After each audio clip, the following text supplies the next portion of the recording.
The war between Ukraine and Russia is a multi-polar struggle, and its source is Russia's aggressive policies. One of the regions most affected by Putin's aggressive policies is Baltic geography. While trying to revive the Russian hegemony, especially in the Baltic region, Putin's hands are tied again with a critical move from Poland. While Moscow administration goes up the wall with anger, Poland's critical move to Kaliningrad deals another hard punch at Putin's hegemony. Let's dive into the details of this critical development this week. The activity in the Baltics and the military exercises carried out by Russia in these sea areas were the most concrete signs that prove these rumors. Russia was putting its navy forces back in the field, both to support the Ukrainian war from a different front and to intimidate Kiev's allies. One of the most strategic areas for this purpose of the Russians is, of course, the Kaliningrad region. The Russian Navy has easy access to the Baltics from this region tucked between Lithuania and Poland. Kaliningrad is a Russian semi-external region located approximately 663 kilometers west of mainland Russia. Therefore, the Russian naval forces always have the possibility to use this port, which they see as safe for dangerous purposes. But recently, Poland made a historic decision about this region. If you remember, activists from Kaliningrad and about 300,000 people from Kaliningrad expressed their desire to become Europeans and leave Moscow. Poland's move towards the Kaliningrad region came just at the time when Russian activists in Kaliningrad swore to liberate this region from Moscow's rule and become European. The Poles declared that the Kaliningrad region should no longer be a port used by Russia to make risky maneuvers in the Baltics and return to its old history. That's why the government in Warsaw recently announced that Poland will stop using the official name of Russia's Kaliningrad enclave and return to its historical equivalent. Poland's Minister of Development, Waldemar Borda, reported that Kaliningrad will now be officially called Królewicz, referring to the recommendation of a state commission tasked with standardizing foreign names in the Polish language. Kaliningrad was known as Königsberg hundreds of years before the Second World War and was part of East Prussia. Królewicz is a Polish translation of Königsberg. Although the state committee's recommendation is not binding, Polish state institutions are now expected to refer to Kaliningrad as Królewicz. The Polish Foreign Ministry has issued a positive assessment of the name change. The state committee that wrote the original report on Kaliningrad claims that the area's new name is now more in line with the country's cultural heritage and has removed the artificial baptism of the Russian name. The aim of the Warsaw government was described as opposing Russification in Poland. For this reason, he states that the Warsaw-Kaliningrad region will now be referred to as Królewicz in official documents. Another important reason for this change decision was, as we mentioned, a result of Russia's invasion of Ukraine. Warsaw officials argue that the Russian invasion of Ukraine and propaganda efforts have prompted Poland to reconsider the controversial imposed names. Each country has the right to use the traditional names that constitute its cultural heritage in its own language, but cannot be compelled to use names that are not accepted in its own language. For this reason, Warsaw argues that there is no illegality in the decision to change the name of Kaliningrad to Królewicz. After the collapse of the Soviet Union, Kaliningrad became part of the territory of Russia. Later, this city, located between Poland and Lithuania, became an enclave, a region geographically separated from the main territory of a country. Warsaw authorities argue that they made such a name change because the naming of a major city near the Polish border after Kalinin, the criminal responsible who issued the decision on the mass murder of Polish officers in Katyn in 1940, aroused negative feelings among Poles. Poland's development minister thinks the name change to Kaliningrad detracts from recognizing a town named after a criminal. Poles now call Kaliningrad Królewicz. Kaliningrad is strategically important to Moscow as it hosts the Russian Baltic Fleet at the port of Baltiysk and is one of Russia's only ice-free European ports. For this reason, the Russian authorities reacted strongly to the change of the name of the Polish city of Kaliningrad. Russia suggested that the decision was on the verge of madness and could trigger a hostile move. Kremlin spokesman Dmitry Peskov stated that throughout history, Poland has occasionally slipped into this frenzy of hatred against the Russians. This decision by Poland and Russia's reactions to it point to another deterioration in the NATO-aligned relationship between Poland and Russia. However, the strategic importance of the region shows that this decision is quite appropriate for NATO and Poland. The heavily militarized zone is long rumored to be home to several Russian nuclear weapons and is home to nuclear-capable missiles and MiG-31 warplanes armed with hypersonic missiles. The maritime border makes it the perfect place to launch an attack, even though the region is completely separated from mainland Russia. Poland, on the other hand, is one of the countries that realize the dangers of the Russians in Kaliningrad and in the Baltics. You know that Poland is one of the most important allies of the Ukrainians, and also the Warsaw government is a NATO member in the Eastern European bloc that opposes Putin's invasion of Ukraine. After the invasion of the country by Russian President Vladimir Putin, Poland provided significant support to Ukraine by supplying a mass of weapons to the war-torn nation, reinforcing this support by changing the name of Kaliningrad. The Poles also take security measures in the region because the Poles argue that Russia will use Kaliningrad to create danger in the Baltics and to open a different front to the invasion of Ukraine. Actually, this opinion of the Poles is quite normal because, just as we mentioned, the Russians use Kaliningrad's navy to spread the effects of the Ukrainian invasion in the Baltics. That's why Poland is strengthening its border with the enclave after the Russian invasion of Ukraine. The Polish military has erected a temporary 2.5 meters high barbed wire in the area and began to work last month to install cameras and motion sensors along the 232-kilometer border. In addition, anti-tank barriers were placed at the border crossings of Kaliningrad, Poland. Meanwhile, Polish officials are concerned that Russia may use the border as a new migrant route to the EU, following reports of increased direct flights to Kaliningrad from the Middle East and elsewhere. That's why Poland has erected a 5.5 meters high steel fence on part of its border with Belarus, following an increase in immigrants crossing into Lithuania and Latvia. In fact, all these are signs that a crisis related to Kaliningrad will break out for Russia. According to activists who have pledged to liberate the special region from Moscow, Kaliningrad is now in peril to the Russians, while the Russian-dominated enclave faces isolation and rising tensions. Vladimir Putin, already bogged down in Ukraine, could soon face a revolt on Russia's own border, and tensions in Kaliningrad could threaten to fuel demands for a complete departure from Moscow's orbit. Historically, the Prussian city of Königsberg, the enclave, has been under Russian control since the end of the Second World War. But political activists under the banner of the Baltic Republican Party believe that the moment has come for the Russian region located between Poland and Lithuania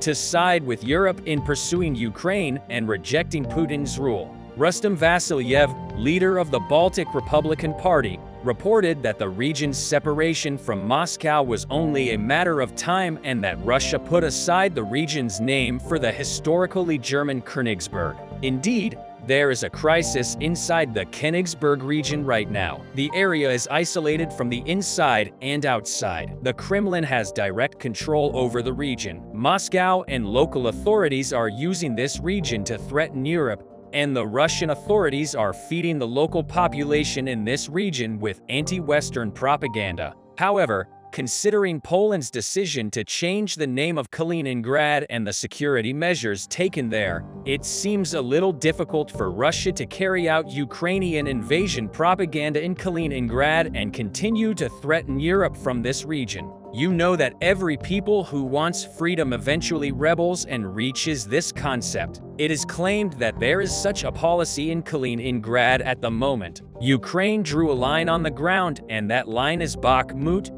a city that few say is strategically important. but tens of thousands have died fighting for it. It started more than 7 months ago and is the longest war ever. Despite the high cost of lives, the battle for Bakhmut rages on. Even as Ukrainian and Russian leaders prepare for a war, they expect to expand and intensify as the weather warms up. Bakhmut has become the stronghold of the Eastern Front line. The Russian army has lost more than 30,000 soldiers here in recent months. These heavy defeats cause demoralization, distrust, and opposition to the existing order in the Russian commanders. The result is disastrous for the Russian army. Some of Vladimir Putin's troops are fleeing the front, some refuse to fight, and the rest are abandoned by the commanders to their fate. Here, Russia's elite 1st Guards Tank Army and the 155th Marine Brigade from the Crimea almost disappeared after heavy defeats. The Russian generals abandoned these armies to their fate. Now, about 40,000 Russian troops in and around Bakhmut are fighting aimlessly, abandoned at their own fate. Is it worth fighting for Bakhmut where thousands of soldiers were lost? Let's look for the answers to our questions by referring to the hot breaking points in Bakhmut.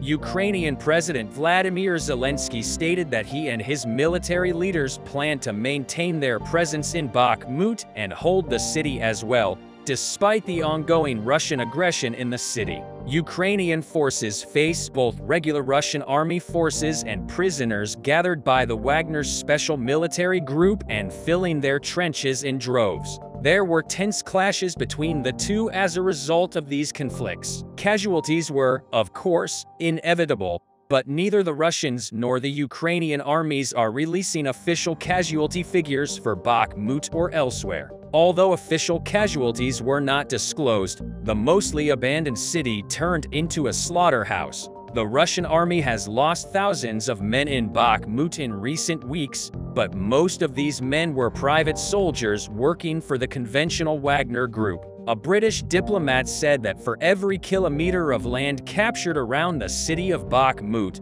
hundreds of Russian soldiers were killed. Western officials say 30,000 Russian soldiers have been killed in the fighting for the Ukrainian city of Bakhmut since it began last summer. That's a huge loss of human life for a total terrestrial advance of about 25 kilometers. Having lost 30,000 Russian soldiers, Vladimir Putin left the remaining 40,000 soldiers to their fate. As we mentioned above, the majority of casualties in the Russian army were the Wagner group. The Bakhmut struggle also brought to light the rifts between the Russian official army and the Wagner troops. Yevgeny Prigozhin, the belligerent boss of Russia's Wagner private military group, enjoys his role as an anti-establishment maverick. But there are growing signs that the Moscow establishment is now holding him back and he is out of breath. Prigozhin bet on his mercenaries waving the Russian flag in the eastern Ukrainian city of Bakhmut. But this came at a significant cost to the ranks of his forces and possibly his own fortune. The Wagner boss spent a lot of money recruiting as many as 40,000 prisoners to join the war. But after months of crushing fighting and staggering losses, he struggles to replenish Wagner's ranks while accusing the Russian Ministry of Defense of trying to strangle his power. For weeks, Prigozhin and his commanders had complained of insufficient ammunition resources just as they were trying to besiege and take Bakhmut. Russia's military establishment uses Bakhmut to downsize Prigozhin or completely eliminate it as a political force. Blaming Prigozhin also helps the defense ministry deviate from its own failures, especially around Vuhledar in the south, where regular forces have suffered heavy losses. Prigozhin said that we need the army to protect the approach us. If they succeed, everything will be fine. Otherwise, Wagner will be surrounded inside Bakhmut with the Ukrainians. Neither appears to be available when Prigozhin most needed the support of regular Russian forces and a reliable flow of ammunition.